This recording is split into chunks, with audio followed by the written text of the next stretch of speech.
Hello everyone, welcome to the Planet Positive Beauty discussion. I'm Lisa Oxenham, the Beauty and Style Director of Marie Claire, and I'm also on the advisory board for the Sustainable Beauty Coalition. Now, this talk is an extension of the Sustainable Beauty Coalition's Positive Planet Beauty Guide. So we'll be talking about the shopper's demand for transparency and how we move forward collectively with a whole spectrum of organisations, brands and logos, because we're stronger together. We all have our own unique areas of expertise, and coming together benefits everyone. So we're looking at different ways of leveraging it all, so we take sustainability in the beauty industry to the next level. So firstly, if the panelists can introduce themselves, please. So Sean, starting with you. Hi, my name is Sean Russell. I'm the founder of Copenhagen-based fragrance brand Scandinavisk, and I'm also the chair of the supervisory board of the Corp Beauty Coalition. Hi, I'm Jane Sterland. I'm country manager for a natural and organic company called Valeda, and I'm also working for the British Beauty Council, where I'm chair of the Sustainable Beauty Coalition. Jessie. Hi everyone, I'm Jessie Baker, founder and CEO at Provenance. Our job at Provenance is to power sustainability claims you can trust, and we're proud to be working with over 160 different beauty brands and retailers to enable consistent, credible transparency. We're also a very proud B Corp, and I'm really happy to be part of the advisory board for the Sustainable Beauty Coalition also. Brilliant, thank you so much. So firstly, let's set the scene for sustainable beauty. Jane, can you give us a brief overview of the last 10 years? Oh, yes, just in a few moments. Well, if you go back 10 years, sustainable beauty really wasn't a thing. We talked a lot about natural beauty, and that was really the buzzword. And over time, we've realized that it's just not right just to say natural beauty, because we have to look at the whole supply chain, everything that we do within a business, and we've all done that. We know that we're in a climate emergency, which is great news. So sustainability has now become, if you like, the new buzzword, natural and organic. And what we've seen over the last few years is a push from government about things about plastic packaging. I'm sure we'll talk about plastic packaging tax. We've already talked about B Corp, and B Corp is the global standard for building sustainability into your business in the form of measurement and an external accreditation. But in a nutshell, I would say we're now looking at beauty to be completely sustainable, and for its impact on the planet to go from being negative to positive. And to put that into context, bluntly, I don't think any brand globally can claim that today. We've got a lot of work to do, but there is some amazing work happening, and we as an industry need to share that amazing work, because we'll get there together. One person, one brand can't do it on their own. Yeah, exactly. Sean, why are you finding the pace of change so frustrating?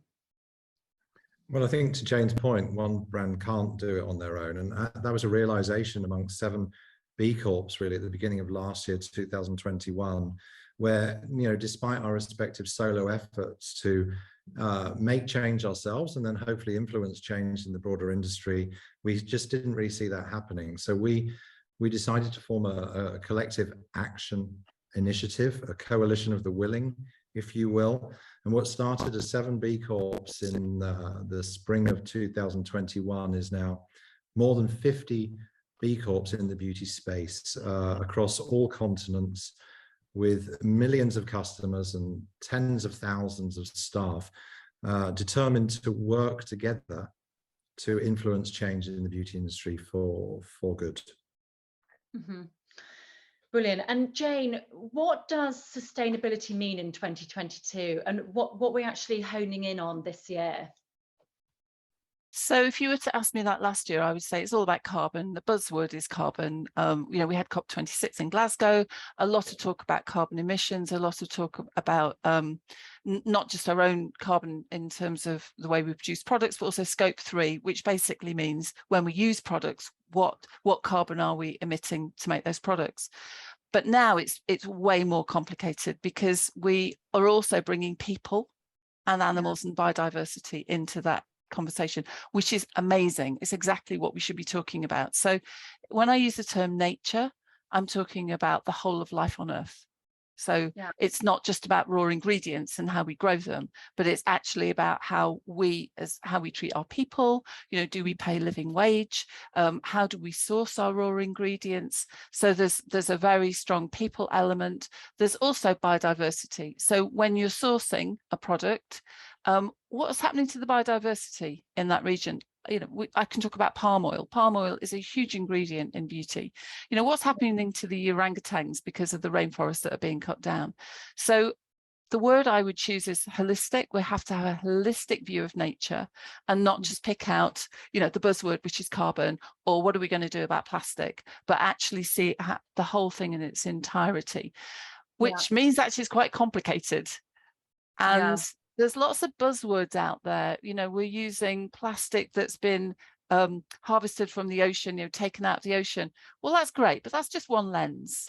So I think as brands, so much greenwashing, we really have to not try to pretend that any one of us is greener than another, because quite frankly, we've all got a lot of work to do.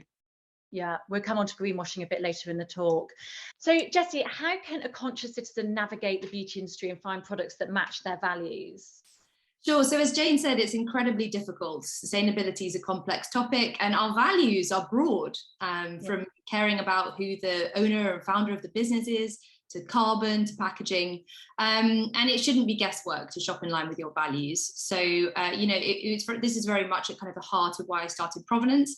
I wanted to find easy, trustworthy information on the social and environmental impact of products.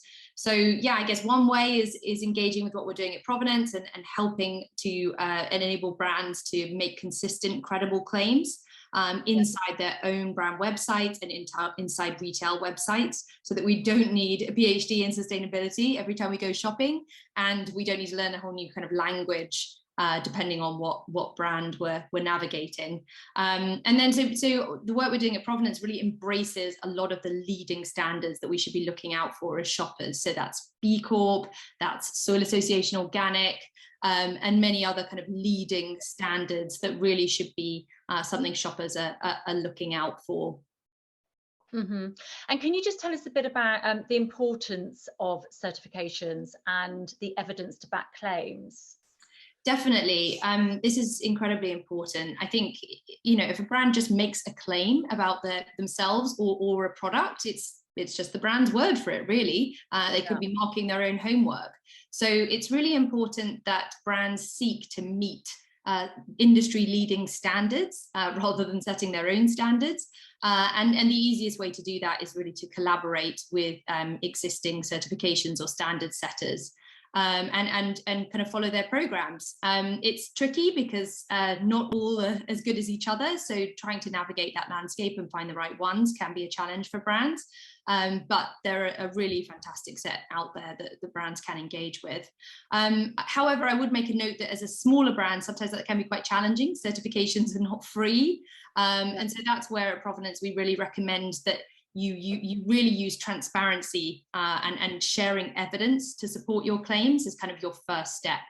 And then as soon as you possibly can, try and enable those claims to be verified and connect with the certifications that you can afford.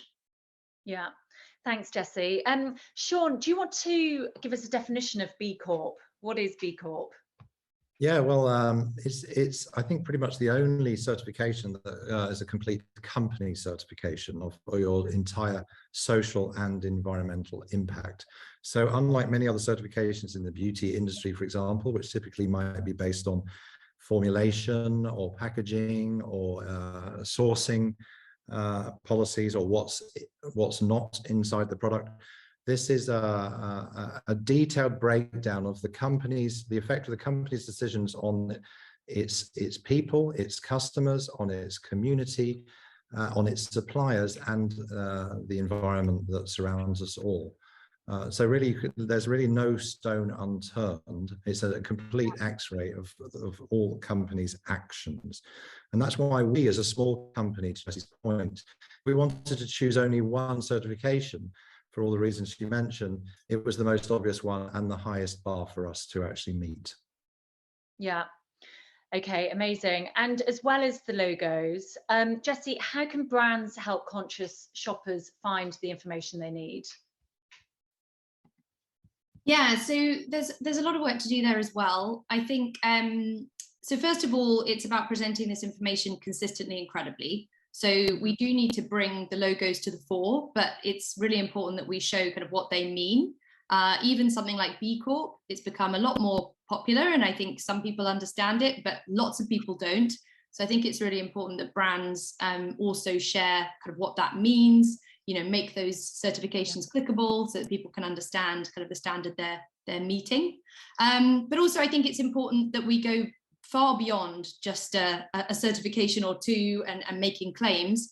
I think it's really important that brands weave sustainability and transparency into their marketing. So, showing the supply chain and factories and how things are made while they're marketing products, I think is really, really powerful and is a huge step in educating consumers as well on these issues. So yeah, I think turning to social media, using your Insta Live, not just to demo your products, but also to show more information about the ingredients and stories is a really powerful thing that brands can do to kind of really help understand like all of that effort that's gone into improving those products. Yeah, I totally agree. Another area that's very great is organic versus natural terminology. Jane, what does it all mean and how can we define them? That's such a great question. Now, if you were to buy organic food or a bottle of organic milk, it has to be organic because the regulations right across Europe say it has to be organic. But if you buy a beauty product that says it's natural and organic, it can just have 1 or 2% that is natural and organic. In fact, we've got some brands in the marketplace that have organic in their name, but quite frankly, you'd need a microscope to find which ingredient is actually organic. So that's where we talked about greenwashing. So what does greenwashing mean as a term? So greenwashing means pretending to be more natural than you actually are. And our industry is rife with it. So just going back to basics, the majority of ingredients, I would say at least 90%, possibly even more than that, in terms of volume that goes into beauty products is what we call conventional or from synthetic origin. So it's effectively made from petrochemicals originally. Some of it's now made artificially effectively in the lab. If it is grown in a field and you recognize that it's farmed, and I've already mentioned about palm oil, not grown in a field, but it comes from nature, then you can use the term natural. But then if you over process it, so a good example of that is sodium bicarb or zinc oxide that you find in a nappy cream, that becomes naturally derived. It's not natural, it's naturally derived. It's been over processed. So straight away you're thinking, well, it's a bit complicated. Is it natural or is it not natural? Then you get into organic. For you to claim organic, it has to be grown without any artificial fertilizers or herbicides or insecticides. And those rules are very strict. And that does have to be certified from its production point of view. Yeah. So whilst you say I'm using maybe an organic sunflower oil, that's great, because that has to come with a certification. So it's a natural based product that's been grown without anything artificial being added to it. But then you can claim that product is organic because that's the bit that we don't have the definition for. And also, to make it even more complicated, there's different grades of organic farming. So at Weleda, we farm biodynamically, which is like super organic. So we say that we will only grow those plant-based ingredients using what we have within that natural environment. So even copper sulfate, which is often used in organic farming, we don't use that because it's not a natural, it's not naturally there in our gardens. So we really need this external certification and the proof pointing that Jessie's talking about, where we have external bodies actually saying this is certified natural. So we mentioned Soil Association and Cosmos is another standard. Natru is another international standard. These third-party verifications are super important for us as an industry, because we do have to clean up our act. That's really, really important. And what gets my goat is when I go into store, or I even listen to a buyer talking about, well, isn't this great? It's 97% natural. And I'm like, but when you think in a product, 80% of the ingredients could be water, actually that 3% is quite big. And what is it? Is it a paraben? Is it something you really don't want to be going anywhere near your skin or your baby's skin?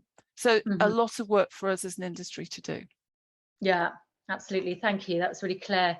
And Sean, you were saying that there's an assumption that natural or nature is always good. Natural is always good, yes. For some apparent reason, it's something that people hang belief on. But to Jane's point, not necessarily. If it's irresponsibly farmed, if it's pesticides and fertilizers being used, if you were consciously aware of that, would you actually choose to buy that 99% natural product? I think it's unlikely. But because there's simply no regulation on these claims, it enables brands really to use freely the words natural and organic without any apparent oversight. If some brands do choose the certifications that Jane mentions, they are optional ultimately, so they're not obliged. So unlike that green organic apple in the supermarket, which is 100% organically farmed and regulated, we just don't have that here. And I think a lot of the challenge that we face is to try to influence embedded perceptions on the meaning of critical words in our industry, whether it be natural, organic, consumer, beauty. All of these have definitions right now that need to change. Take consumer and beauty. The beauty consumer itself, for me, if I read that now, it's consuming the beauty of this earth for one's own personal benefit. That's not what any of us want to do here on this panel. We want to benefit from the beauty of earth, from nature, to enjoy our own beauty products. And we also want to avoid being perceived as consumers who are simply put on this planet to ultimately destroy. We would far rather consider ourselves as citizens. In fact, the original definition of the word citizen is simply the two words people together, or together people. And I think if we can think of ourselves as citizens who benefit from society in the earth and in return benefit back, and if we can think of beauty with its broader meaning, which is actually about the beauty of the earth and not just the beauty of the end user, if we can try and find a way to influence those perceptions, we'll be a long way down the line compared to the last 100 years. Yeah, it's really interesting, Sean. Thank you. And in what ways now is legislation cracking down on greenwashing? So you've got the FTC Green Guides, the CMA, Green Claims Code. Jessie, can you give an overview of what's going on and what it means for brands and the shoppers and the implications? Absolutely. And like what Sean says really resonates with me. Like there needs to be a huge change. The industry absolutely needs to completely reposition how we talk about beauty and our role in that industry. But we can't do that just relying on business. I do think it's important that we get governance and not-for-profits involved in helping to set guidance so that we can accelerate the change. And that's exactly what's going on. So the Competition Markets Authority did a study in 2021, and they saw that 40% of green claims were misleading, and recognized it as a huge priority for them to help get industry to a level where greenwashing could be drastically reduced. So the Competition and Markets Authority has been fantastic at leading the way here with their Green Claims Code. There's kind of three key aspects to this. One is helping to prove claims are, as essentially every claim you're making needs to be clear, proven, and contain the kind of relevant evidence for shoppers to access. You need to use shopper-friendly language, so it's really clear kind of what claim you're making.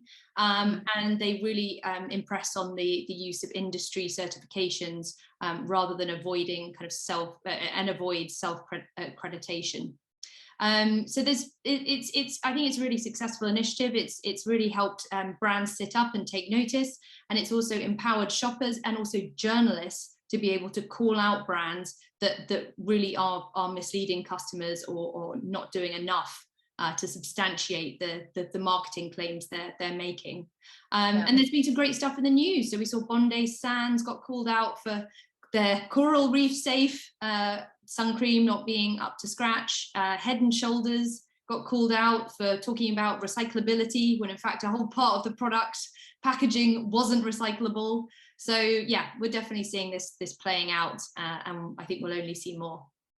Yeah, really good news. So where is the right place for all of this information to live? Jane, perhaps the Sustainable Beauty Coalition is the right hub to bring together these bodies and information and making it accessible to shoppers? Yes, absolutely, Lisa. So we formed the Sustainable Beauty Coalition after the British Beauty Council created a white paper looking at the impact of beauty on the planet. What can we do? Where do we need to concentrate? And the first thing we did was we pulled together some amazing people from the beauty industry, and we started talking about what's the first thing that we need to do. And we realized that we couldn't even agree amongst ourselves what the terms were. You know, what is vegan beauty, clean beauty, organic, natural? And so we said, well, if we can't work it out, how on earth can the end user, the citizen, Sean, how can they really work it out? So we've created the Planet Positive Beauty Guide, and it's in its 2nd edition, and it will go through many iterations and editions to try to keep up to date with a very quickly evolving industry. You'll find it on the British Beauty Council website. We launch this discussion launches British Beauty Week in the UK. So go to the British Beauty Council website. It's on the front page. It's called the Planet Positive Beauty Guide. And what we did was we looked at it through beauty through 4 lenses. So we looked at ingredients, we looked at packaging, we looked at people, and we looked at sourcing. And we have taken the terms and given, as best we can, a good rock solid definition for each one. So if you're thinking about vegan beauty does not mean it's organic. Right, so things like that. There are other places that you can go to, and I use apps. I'm a great fan of apps, and particularly things like Think Dirty app, and I actively put lots of other products when I'm out shopping into the app when I'm using products, because it's a user-generated content. So where there are products in the market, you scan the barcode at the back, and there are some amazing apps now that will tell you that it gives you the score of the product, and then you can say, well, who's behind this brand? You know, I'm not going to name names, but there are some brands out there that have a beautifully wholesome name and look.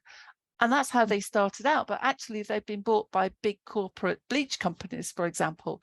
So it'll help you really give you the information at your fingertips to start to challenge. So learn about the beauty terms and what they really mean. Start to call out brands. Jesse, you talked about the Green Claims Guide. In the UK, we're so lucky. We're probably the most advanced country in the world. We've got the CMA looking at it and now starting to regulate the industry. We've also got Clearcast. Clearcast is probably something nobody really knows about, but any advert you see on the television has had to go through Clearcast. So you have to show the evidence of what you're claiming. So for Valeda, we're just about to go on television this week with the very first ad for a product that we created in 1926 called Skin Food. It's a natural organic product, and the hoops we've had to jump through, quite rightly, in proving through third-party verification that the claims we're making are right. It's excellent in the UK. But we've still got a way to go. So there are plenty of places out there. The key thing for me, though, is how do we encourage ourselves as an industry to be completely transparent and honest. Because we're all trying to be very black and white. So here's my goodness, and I'm going to hide the bad stuff, because every single brand has got some things. We're all on a journey. How can we have the courage to change? How can we be really honest about where we are on the journey? And how can we stop being in competition with each other and realize that we have to work together and be honest, and, you know, be producing impact reports and saying, you know, we're only using 50% recycled material in our packaging, but next year it'll be 55% or 60%. But how can we get ourselves into that position? So first and foremost, look on the British Beauty Council website for the Planet Positive Beauty Guide. There's also a really good guide as to where to recycle beauty packaging, because 90% of it is not recycled. We've not talked about that. Use an app on your phone when you're out and about, and actively also upload products into that app. Give good reviews on Trustpilot. By a good review, I mean an honest review, and really encourage ourselves for as an industry to become more honest. Yeah. If I can add to what Jane's saying, I mean, we've at the Corp Beauty Coalition been very inspired by the work that's taken place in the UK and the way in which there is better validation. I think as B Corps, you always have a mindset of continuous improvement and feeling that you're not good enough. It's something that's inherent in every single B Corp I've worked with. And what we want to do as a coalition is maybe take it one step further, which is actually active partnership and collective action. So recognize our status. This is where we are as a coalition, 50+ B Corps. Publish a white paper and share that better practice, but recognize that it's absolutely not necessarily best practice. And then use that as a springboard from 2023 onwards to pioneer innovation, to actually explore new solutions together that none of us yet have actually initiated, by working together as competitors or cooperators, whatever you want to call it. Because it's kind of like the old African proverb, if you want to go fast, go alone. But if you want to go far, go together. Yeah, absolutely. So the question is, are beauty brands keeping up with the evolving shoppers' demands? And when we look at vegan and cruelty-free, if the brand's not meeting the minimum expectations, then they run the risk of falling behind. Sean, do you want to talk a little bit about vegan and cruelty-free, and are they buzzwords? Yeah, I think, sadly, I think they are, because they're easy to remember and they touch on a sensitive subject. We went vegan and cruelty-free a couple of years ago. The only thing we needed to do was actually remove beeswax from some of our hand creams.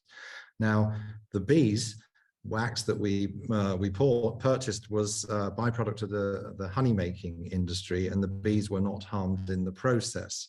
Now, that's a long explanation to defend the role of beeswax, which has a very relevant role in certain cosmetic products.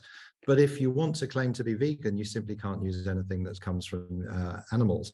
And therefore, we felt it's necessary to remove it. But then you have to replace it with something else. And where's that coming from? Is it responsibly farmed? Is it synthetic? You know, now, as long as it's vegan, then people they're not really asking the question of, so what came in there instead?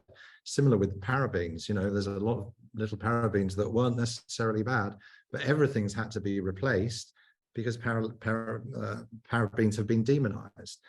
Then you've got brands operating in China, where depending on how they're shipping into China, they will be obliged to allow their products exposure to animal testing. Simply because that's the rule of the Chinese government. And we all know it's arguably the biggest beauty market in the world these days. So there are ways around it, but at the same time, not everyone are necessarily taking those ways. So it's an easy promise to hang your products on, but there's a lot of shades of grey between it. And as Jane says, it may well be vegan, but is it organic? Yeah, exactly. So Jessie, you were talking about journalists calling brands out. Are shoppers doing the same, particularly with vegan and cruelty-free? Yeah, I definitely think we're seeing shoppers being more vocal, and there's more tools to be vocal now, right? Like brands are very present on social media, and I think, you know, shoppers are right there in the comments, in their DMs, and increasingly talking about these issues, which I think is great. And I totally kind of hear the woes that Sean spoke about. Like these labels are shades of grey. It's not always exactly clear like what exactly the right thing to do is as a brand. So I can see from both sides it can be quite frustrating. Like shoppers want something simple, and they want to call out brands that aren't meeting, you know, their values. But at the same time, it's hard as a brand to just bait and switch to meet a certain label. So I think, yeah, I think in a nutshell,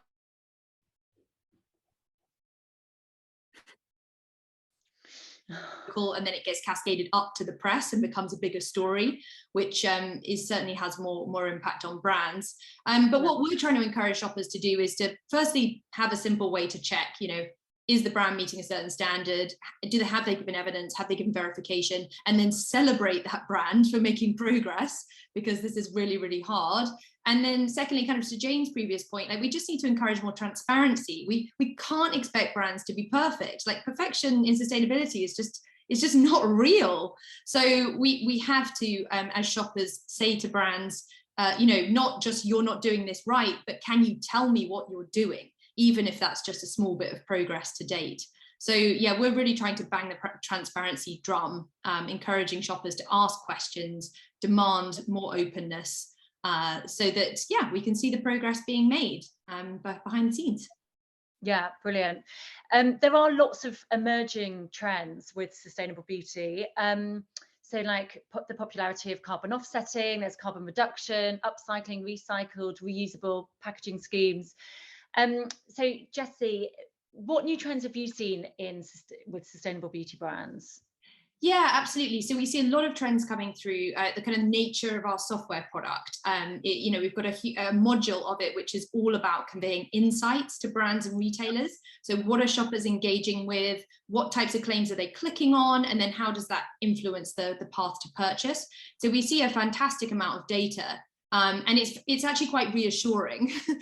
So we're seeing increased engagement across the board with sustainability claims on product pages versus things like looking at photos of the product or reviews. So that's exciting. You know, it does mean brands are looking for this stuff. But yeah, we are seeing more engagement from shoppers in some of the kind of newer topics when it comes to sustainability. So moving beyond vegan, cruelty-free, recyclable packaging and into, as you said, so yeah, upcycled materials is something we've seen a lot. One of our customers, Graydon Skincare, has really kind of made that front and center, and we're seeing really good engagement with that. Carbon emissions is a tricky one. We've massively seen the growth of tree planting and offsets, but we're now starting to see more claims related to reduction of emissions, which I'm very excited about. Lots of the smaller brands are really pioneering on that front. We've been working with the brand Subtract, a new brand, and they're really putting kind of carbon, kind of reducing carbon emissions like front and center, which is great to see. And then the other one is protecting water quality. So I think lots of us don't realize that when we're putting products on our face that contain plastic, that's going down the plug hole and into our seas and oceans. So trying to help highlight to shoppers where their products don't contain any plastic and synthetics that could contaminate oceans has been a big one as well that we've seen. We've done some work with Doers of London, a beauty brand who are really promoting that as part of their products, and we're really encouraging, you know, all brands that can make that claim to do so that we can educate the consumer on the plug hole waste stream, which is maybe not as visible as the recyclable bag in your home. Yeah. It's really interesting. Thanks, Jessie. And Jane, what proof points are being used by different brands? And can you talk more about some of the interesting shopping engagements? So I've been really interested to see, I talked about last year, it was about carbon, and this year there's a lot of talk about plastic. I've seen some new brands talking about plastic positive beauty, which I thought was really interesting. So kind of go behind that curiosity. What does that mean?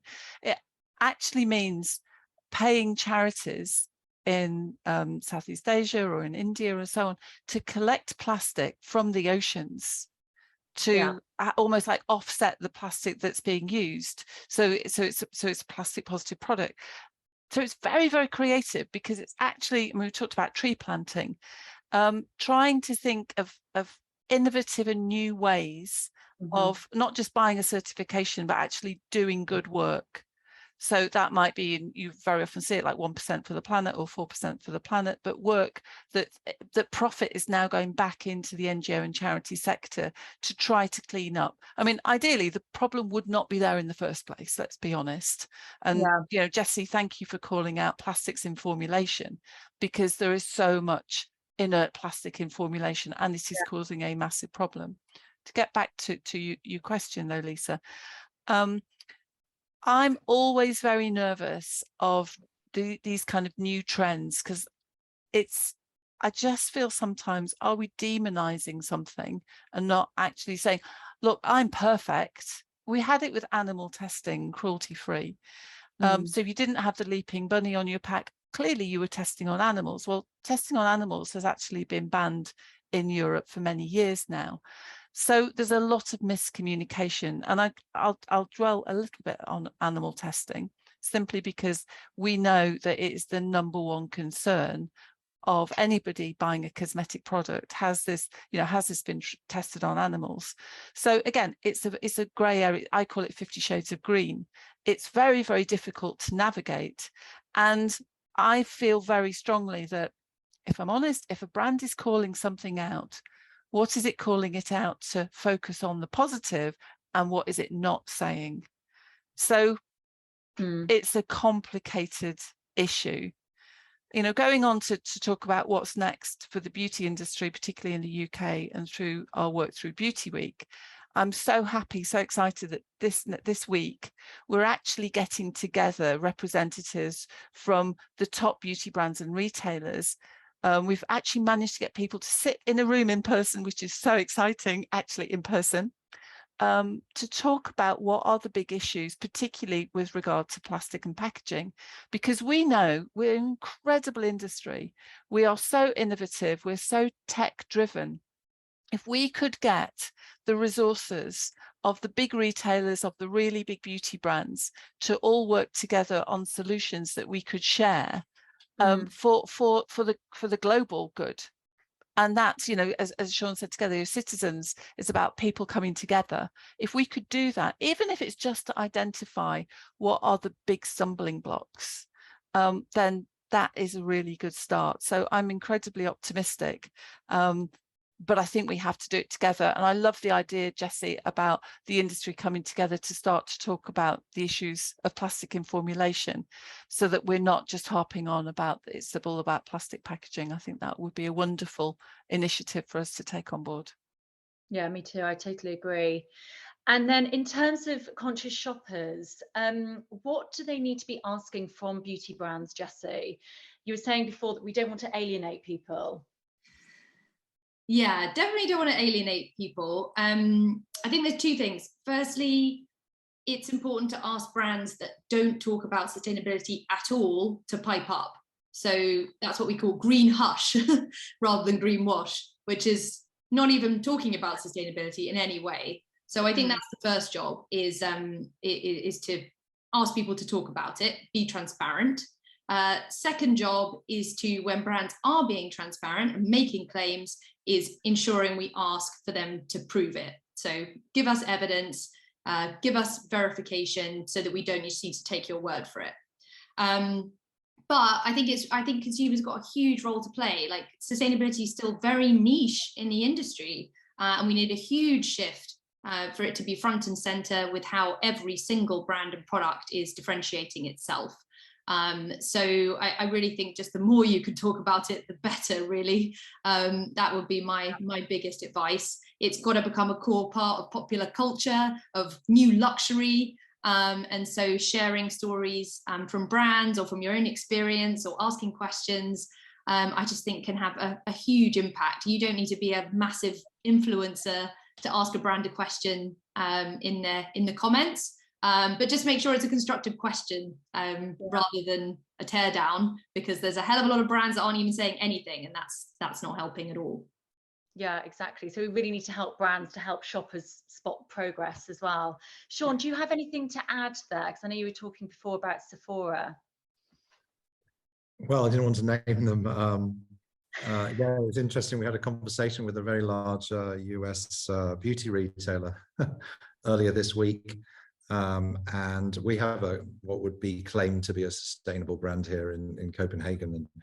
And they were like, well, we've got a lot of these small niche, clean beauty brands, but it's a very small niche for us right now. And it's a bit cluttered area. So, you know, they're reluctant to expand this category of beauty, which for them was clearly a kind of tiny part of their overall business. And of course, we're talking about one of the two largest beauty markets in the world and the largest beauty retailer. They're thinking that it's a small niche for a narrow audience profile, and therefore we need to recognize that for only what it is. And I just thought how disappointing that mindset, again, that definition was somewhat backward in its thinking, and is holding all of us back from trying to do the right thing. Thank you so much. Do any of you have anything to add to this conversation? I would add, just to build on what Sean said, that the whole beauty industry, including us as citizens who use the product, all have a part to play.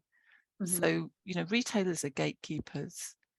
We can all make change, but we have to do it incrementally together. And Sean, your lovely quote, your African proverb, we all have to travel this path together. And I'm really encouraged by getting very clearly competitive brands in the room, and there is no competition. There is just a real willingness to make a significant difference. And I really think, I feel very, very optimistic that we can make a difference. Transparently, we haven't got the answers yet, but collectively together we can. And if there's one thing that I would say is every single one of us really needs to think about how we spend our money and what we spend our money on. I mean, particularly in, you know, we're surrounded by messaging at the moment telling us how bad it's going to get. Well, every single one of us has got power in our bank account and in our purse. Even switching from buying conventional milk to one bottle of organic milk once a week, which might cost an extra £1, which I know is going to be difficult, but that is an act of activism.